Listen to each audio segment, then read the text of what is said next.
Hello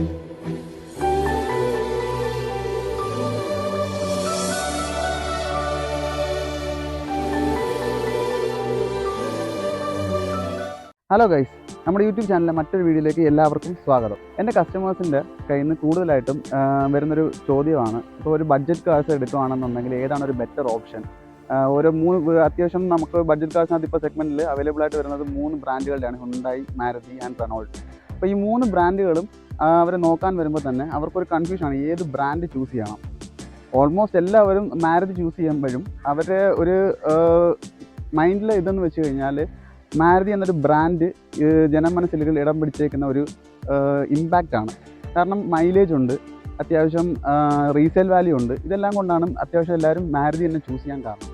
എന്നാൽ അതിനെക്കാട്ടി കുറച്ചും കൂടെ കൂടുതൽ ഫീച്ചേഴ്സ് കൊടുക്കുന്ന, എന്നാൽ കുറച്ചും കൂടെ ഡിസൈനിലും സ്പേസിലും എല്ലാം കുറച്ചും കൂടെ ബെറ്റർ ആയിട്ടിരിക്കുന്ന 2 ഓപ്ഷൻ നമുക്ക് വേറെയുണ്ട്. അതായത് നമ്മുടെ ഹുണ്ടായി ഇയോണും റെനോൾട്ടിൻ്റെ കിഡും. 16 തൊട്ടാണ് റെനോൾട്ട് ബഡ്ജറ്റ് കാർസിലേക്ക് എൻട്രി നടത്തുന്നത്. റെനോൾട്ടിൻ്റെ കിഡ് എന്ന് പറയുന്നൊരു മോഡലായിരുന്നു ഫസ്റ്റിലെ റെനോൾട്ട് ബഡ്ജറ്റ് കാറിലേക്ക് ഇൻട്രൊഡ്യൂസ് ചെയ്തത്. അന്ന് ഫസ്റ്റ് റെനോൾട്ട് കിഡ് ഇൻട്രൊഡ്യൂസ് ചെയ്യുമ്പോൾ 800 cc എന്ന് പറഞ്ഞൊരു എഞ്ചിൻ വേരിയൻ്റ് ആയിരുന്നു അവൈലബിൾ ആയിട്ടുള്ളത്. പിന്നെ അത് അപ്ഗ്രേഡ് ചെയ്ത് 1000 cc ഇതേ സെയിം മോഡലിനകത്ത് തന്നെ എഞ്ചിൻ മാറ്റം വരുത്തി അവർ ഇറക്കുകയും ചെയ്തു. ഓൾട്ടോ 800 റെനോൾട്ടുമായിട്ട് നോക്കുമ്പോൾ തന്നെ അത്യാവശ്യം ഓൾട്ടോയെക്കാട്ടിയും കുറച്ചുകൂടെ കൂടുതൽ സ്പേസ് നൽകുന്ന ഒരു മോഡലാണ് റെനോൾട്ടിൻ്റെ കിഡ് എന്ന് പറയുന്നത്. നമുക്ക് 800 cc വേരിയൻ്റ് ആണെന്നുണ്ടെങ്കിലും അത്യാവശ്യം അതിന് ഒരു വണ്ടിക്ക് വേണ്ടുന്ന പവറും കാര്യങ്ങളും എല്ലാം കൊടുക്കാനായിട്ട് റെനോൾട്ട് കിഡിന് സാധിച്ചിട്ടുണ്ട്. നമുക്ക് എക്സ്റ്റീരിയർ നോക്കുമ്പോൾ തന്നെ ഓൾട്ടോ 800-നെക്കാട്ടിയും കുറച്ചും കൂടെ ബൾക്കി ആയിട്ടും അതേപോലെ തന്നെ കുറച്ചും കൂടെ വലുതായിട്ടും നമുക്ക് തോന്നാം.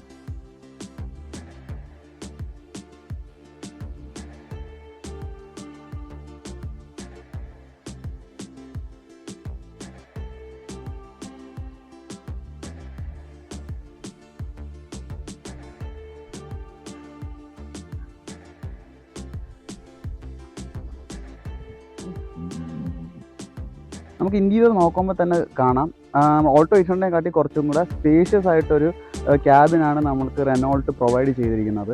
അതേപോലെ തന്നെ നമ്മുടെ സീറ്റിൻ്റെ കാര്യത്തിൽ തന്നെ ഓൾട്ടോ 800 സീറ്റ് വരുമ്പോഴത്തേക്കും കുറച്ചും കൂടെ കോമ്പാക്റ്റ് ആയിട്ടുള്ള സീറ്റാണ് വരുന്നത്. ഇതാകുമ്പോൾ കുറച്ചും കൂടെ ബക്കറ്റ് ടൈപ്പ് സീറ്റാണ് റെനോൾട്ട് നമുക്ക് പ്രൊവൈഡ് ചെയ്യുന്നത്. ഇപ്പം നമുക്കൊരു ഡ്രൈവർ അവിടെ ഇരിക്കുമ്പോൾ തന്നെ ഡ്രൈവറിനെ ഒന്ന് ഹഗ് ചെയ്തിരിക്കുന്ന രീതിയിലുള്ള കംഫർട്ടബിൾ ആയിട്ടുള്ളൊരു സീറ്റാണ് നമുക്ക് റെനോൾട്ട് പ്രൊവൈഡ് ചെയ്തേക്കുന്നത്.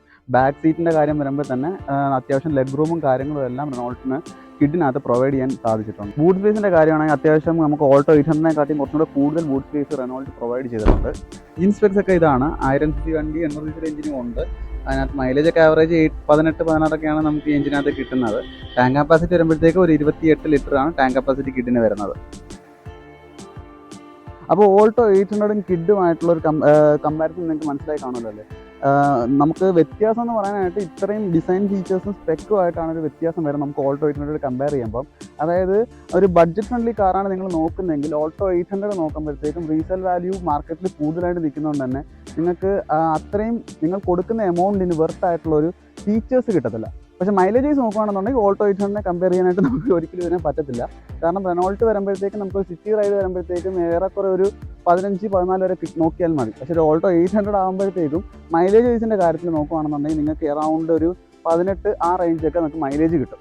നമുക്ക് അത്യാവശ്യം ഒരു നല്ലോണം ഒരു ലോങ് ഡ്രൈവ് ഒക്കെ പോവുകയാണെങ്കിൽ ഓൾട്ടോ 800 ഒരു 20 വരെ നമുക്ക് മൈലേജ് മാക്സിമം കിട്ടും.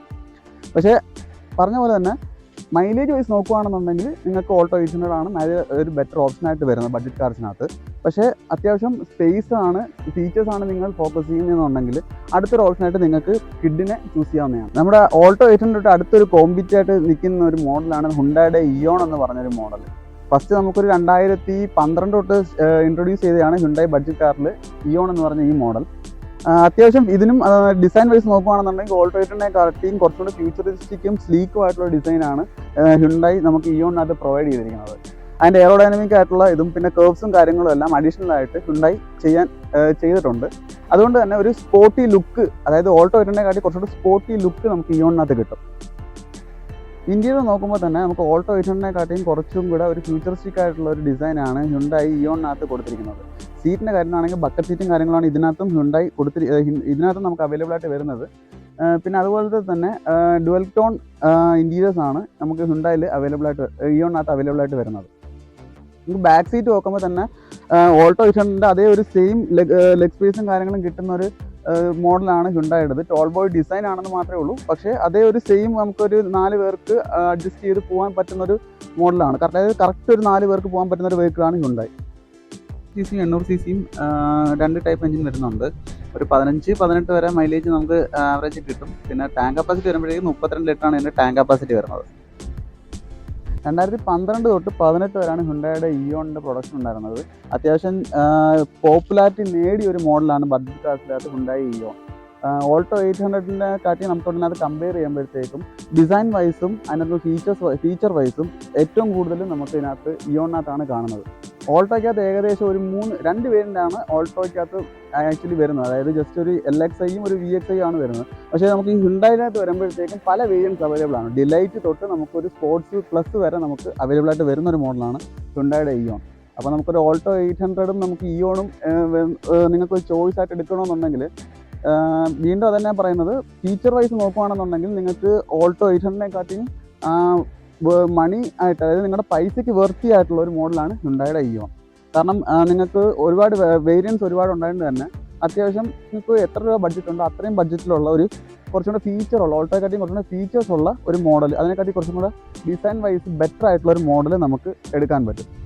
പക്ഷേ മൈലേജ് വൈസ് നോക്കുകയാണെന്നുണ്ടെങ്കിൽ ഹ്യുണ്ടായിക്ക് വരുമ്പോഴത്തേക്കും സെയിം നമ്മുടെ റെനോൾട്ടിൻ്റെ അതേ ഇത് തന്നെ ഒരു 14-15 വരെയാണ് നമുക്ക് ആവറേജ് കിട്ടിക്കൊണ്ടിരിക്കുന്നത് 1000 CCയിൽ. 800 CC വരുമ്പോഴത്തേക്കും ഹ്യുണ്ടായി ഇയോൺ വരുമ്പോൾ എനിക്ക് തോന്നുന്നു ഒരു 16-17 വരെ നമുക്ക് മാക്സിമം, അതായത് 17 വരെ പറയുന്നുണ്ടെങ്കിലും 17 വരെ കിട്ടിയിട്ടില്ല. 17-നകത്ത് വരെ നമുക്ക് ഹ്യുണ്ടായി ഇയോണിന് 2 എഞ്ചിനകത്ത് വരുന്നുണ്ട്. ഓൾട്ടോ 800 കമ്പാരിറ്റീവ് നോക്കുകയാണെങ്കിൽ ഞാൻ പറഞ്ഞു 20 മൈലേജ് വരെ ആവറേജ് നമുക്ക് കിട്ടും. അപ്പോൾ മൈലേജ് നോക്കുന്നവരാണെന്നുണ്ടെങ്കിൽ തീർച്ചയായിട്ടും ഓൾട്ടോ 800 ആണ് ബെറ്റർ ഒരു ഓപ്ഷൻ ബഡ്ജറ്റ് ക്ലാസിനകത്ത്. പക്ഷേ നിങ്ങൾ പൈസയുടെ വേർത്ത് നോക്കി ഫീച്ചർ അടിസ്ഥാനത്തിൽ നോക്കുകയാണെന്നുണ്ടെങ്കിൽ ഹ്യുണ്ടായുടെ ഇയോൺ ആണ് നിങ്ങൾക്കൊരു ബെറ്റർ ഓപ്ഷൻ. പിന്നെ നമുക്ക് 2 അതായത് നിങ്ങൾ ഇയോണും റെനോൾട്ടും കൂടെ കമ്പയർ ചെയ്ത് നോക്കുകയാണെന്നുണ്ടെങ്കിൽ കുറച്ചും കൂടി കോമ്പാക്റ്റ് ആയിട്ടും, അതായത് കുറച്ചും കൂടെ ബമ്പർ ടു ബമ്പർ ട്രാഫിക്കിലൊക്കെ കുറച്ചും കൂടെ ഈസി ആൻഡ് ഹാൻഡിൽ ചെയ്ത് പോകാനുള്ള മോഡലാണ് ഇയോൺ എന്ന് പറയുന്ന മോഡൽ. പക്ഷേ കുറച്ചും കൂടെ ബൾക്കി ആയിട്ട് നിങ്ങൾക്ക് വേണം, സ്പേഷ്യസ് ആയിട്ട് തോന്നുകയാണെന്നുണ്ടെങ്കിൽ നിങ്ങൾക്ക് റെനോൾട്ട് എടുക്കാവുന്നതാണ്. കാരണം റെനോൾട്ടിനകത്ത് ആകുമ്പോഴത്തേക്കും സ്പേസും കാര്യങ്ങളും കൂടുതലാണ്. കമ്പാരിറ്റീവ്ലി റെനോൾട്ടും ഇയോണും കമ്പയർ ചെയ്യുമ്പോഴത്തേക്കും ഇയോണിന് കുറച്ചും കൂടെ സ്പേസ് കുറവാണ്. ഇതിനകത്ത് സീറ്റിംഗ് കപ്പാസിറ്റി സെയിം, 2 പേർക്കും 4 സീറ്റർ വണ്ടിയാണെങ്കിലും ഇതിനകത്തുള്ള ഇന്റീരിയർ ക്യാബിൻ സ്പേസും കാര്യങ്ങളും എല്ലാം, ലെഗ് റൂമും കാര്യങ്ങളെല്ലാം കുറച്ചുകൂടെ കൂടുതൽ നമുക്ക് കിഡിനകത്താണ് ലഭിക്കുന്നത്. നിങ്ങൾ ഒരു സ്പോർട്ടി ഫീൽ നോക്കുന്ന ആൾക്കാരാണെന്നുണ്ടെങ്കിൽ, അതായത് ഒന്ന് വണ്ടി ഓൾട്ടർ ചെയ്യണം, ഇത്തിരി സ്പോർട്സ് ലുക്ക് വരുത്തണം എന്നൊക്കെ നോക്കുകയാണെന്നുണ്ടെങ്കിൽ നമുക്ക് ഹ്യുണ്ടായി ഒരു ബെറ്റർ ഓപ്ഷനാണ്. അതേസമയം നമുക്ക് സ്പേഷ്യസ് ആണ്, ഫാമിലി ആയിട്ട് പോകണം, ഇത്തിരി അത്യാവശ്യം ലെഗ് റൂമും കാര്യങ്ങളൊക്കെ വേണമെന്ന് നിങ്ങൾ ഉദ്ദേശിക്കുന്നുണ്ടെങ്കിൽ നിങ്ങൾക്ക് നോക്കുകയാണെന്നുണ്ടെങ്കിൽ നമുക്ക് റെനോൾട്ട് ഒരു ബെറ്റർ ഓപ്ഷനാണ്. പ്രൈസ് കമ്പാരിറ്റീവ് നോക്കുകയാണെന്നുണ്ടെങ്കിൽ ഓൾട്ടോ 800 ആണ് നിലവിൽ മാർക്കറ്റിൽ റീസെയിൽ വാല്യൂവിൽ ഏറ്റവും ടോപ്പ് നിൽക്കുന്ന ഒരു വെഹിക്കിൾ ബഡ്ജറ്റ് കാർസിനകത്ത്. സെക്കൻഡ് വരുമ്പോഴത്തേക്കും നമുക്ക് ഇയോൺ വരും. അതായത് നമുക്ക് ഇയോൺ വരുമ്പോഴത്തേക്കും ഓൾട്ടോ ആയിട്ട് കമ്പയർ ചെയ്യുമ്പോൾ കുറച്ചും കൂടെ കുറവായിരിക്കും. പക്ഷേ കിഡ് വരുമ്പോഴത്തേക്കും അതിൻ്റെ റീസെയിൽ മാർക്കറ്റിൻ്റെ അതായത് ഒരു ഡിമാൻഡ് കുറവുള്ളത് കൊണ്ട് തന്നെ അതിന് റീസെയിൽ മാർക്കറ്റിൽ കുറച്ചും കൂടെ ബാക്ക്വേർഡായിട്ട് നിൽക്കുന്ന ഒരു മോഡലാണ് റെനോൾട്ടിൻ്റെ കിഡ്. അപ്പോൾ വരും ദിവസങ്ങളിൽ കൂടുതലായിട്ടുള്ള കമ്പാരിറ്റീവ് വീഡിയോസ് ഞാൻ അപ്ലോഡ് ചെയ്യുന്നതാണ് നമ്മുടെ ചാനലിൽ. അതായത് ഇനിയിപ്പം നമ്മളിപ്പോൾ ബഡ്ജറ്റ് കാർസിനകത്ത് ഇപ്പം കമ്പാരിസൺ നടത്തി, ഇനി അടുത്ത കുറച്ചും കൂടി മോഡൽ കൂടി, അതായത് ഇപ്പം ഒരു ഗ്രാൻഡ് ഐറ്റൻ ഒരു സെഗ്മെൻറ്റ്, ഗ്രാൻഡ് ഐറ്റൻ സ്വിഫ്റ്റ് അറ്റൻഡ് ഒരു സെഗ്മെൻറ്റുമായിട്ട് നമ്മൾ കമ്പാരിസൺ വീഡിയോ ആയിട്ട് ഇനി കൂടുതലായിട്ട് വരുന്നുണ്ട്. അപ്പോൾ വീഡിയോ ഇൻഫോർമേറ്റീവ് ആയിട്ട് തോന്നുവാണെങ്കിൽ ലൈക്ക് ചെയ്യാനും സബ്സ്ക്രൈബ് ചെയ്യാനും കൂടെ ഷെയർ ചെയ്യാനും മറക്കരുത്. ഇതേപോലത്തെ ഇൻഫോർമേറ്റീവ് ഉള്ള വീഡിയോസ് പെട്ടെന്ന് തന്നെ കിട്ടുവാനായി ബെൽ ബട്ടൺ കൂടി അമർത്തുക.